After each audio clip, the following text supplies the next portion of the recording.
Hi, my name is John, and today, if you're behind in school, I'll be going through how you can actually benefit from getting extra support and how a private tutor can help you succeed. Stay tuned. Bing's Academy, where we learn and grow. In many New South Wales classrooms, particularly in under-resourced communities, a lot of students I find are heading into high school, but are actually several years behind than where they actually should be. I've seen this particularly as a recent university graduate and as someone who has tutored for the last 5 years different students from different grade levels. I think this is actually a huge problem, and if this is not addressed now, it can have disastrous consequences, such as them not even being able to complete high school or enter the university that they actually want in the future as well. Therefore, today I'll be going through the educational problem that is really targeting students who are falling behind and are making them really difficult to catch up. I'll be talking about some evidence-based research, particularly in the US, which was done with Saga Tutoring on individualized and personalized tutoring. And then I'll be going through how this information can be applied here in Australia and go through some strategies if your child is actually a little bit behind right now. Let's get into it. So the key problem here is that students who are already struggling to learn the key foundational concepts are being taught much more advanced concepts in their classrooms. And this is a huge problem. This is something that I've seen as a tutor and here at Bing's Academy, where a lot of students, particularly in math, are really behind and finding it quite hard to actually catch up. So we've actually taught year 4 and year 5 students who come to us and they actually still struggle with their times tables, for instance, which should have actually been taught in year 1. However, in their schools and in the classrooms right now, they're expected to learn mixed fractions and even division. And it's really quite difficult to actually be able to do that if you don't know your times tables, because a lot of the content that you learn in future grade levels, they actually build on the prerequisite knowledge that you learned from the previous years. And it doesn't really make sense for you to be able to know your divisions or your fractions if you can't even do your times tables, which kind of shows that there is a huge problem that needs to be addressed today. This can lead to some students actually creating a wider gap from their peers and actually feel a sense of ostracism because there is this chasm where they have to catch up from. So in order for us to actually combat this, we need to change the dynamic of the Australian classrooms, because right now they cater to the majority and those in the minority who are behind are being left behind. This is also supported in the National Naplan exam, which is done by every student here in Australia in year 3, 5, 7 and 9. So it's done every 2 years on a series of different exams such as numeracy, spelling, reading and so forth. And it actually tries to determine whether your child or the student is at or above or even below the baseline level.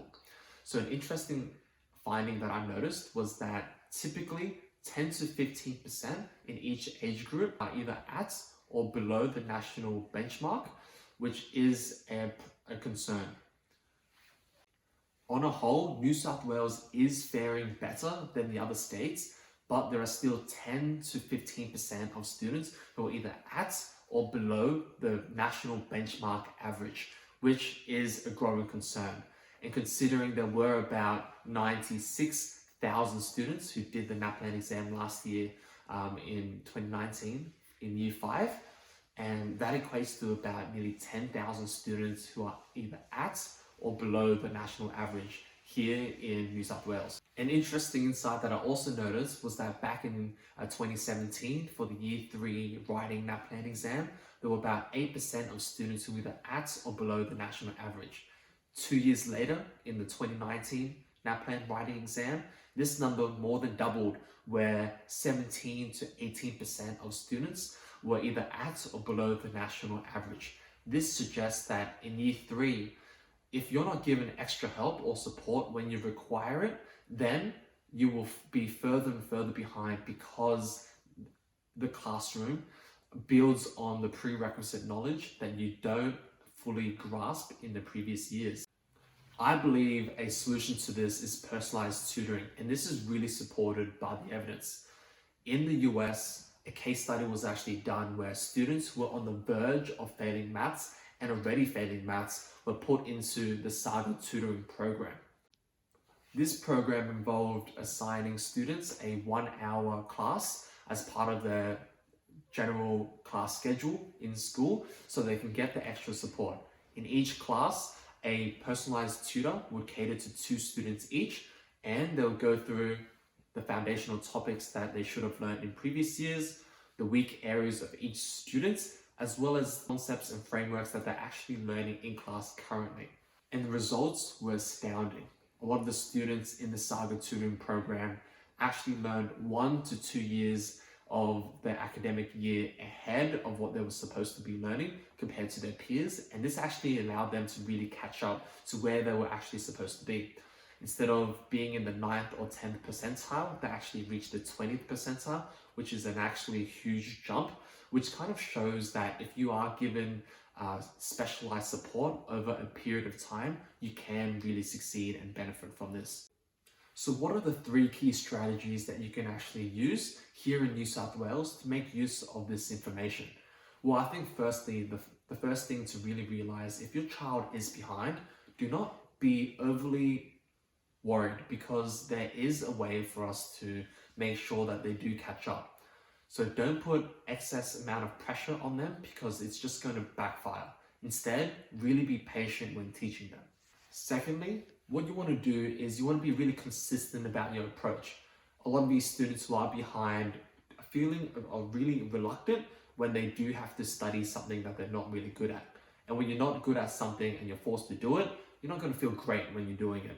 So instead, ease them into it, but be consistent. So work on it every single day and try to develop it like a habit.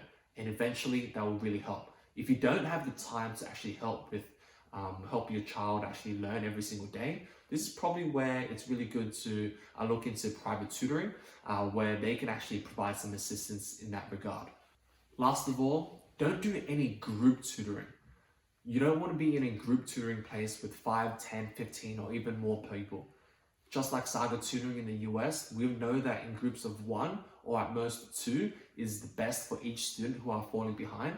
Because if you are in a group of 15, for instance, or even a group of 5, they're going to cater to the majority again, just like the classroom, and it's going to be extremely difficult for you to actually catch up.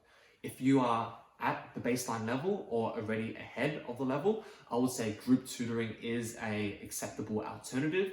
But if you're already behind, you really want to have personalized one-on-one coaching, ideally. So I think that's everything for this video, guys. I went over how Australian classrooms are not optimized for students who are falling behind. I then talked about some evidence-based research, specifically what is being done in the US with Saga tutoring for students who are on the verge of failing, and how that can actually help them dramatically improve their marks and actually get into tertiary education like university.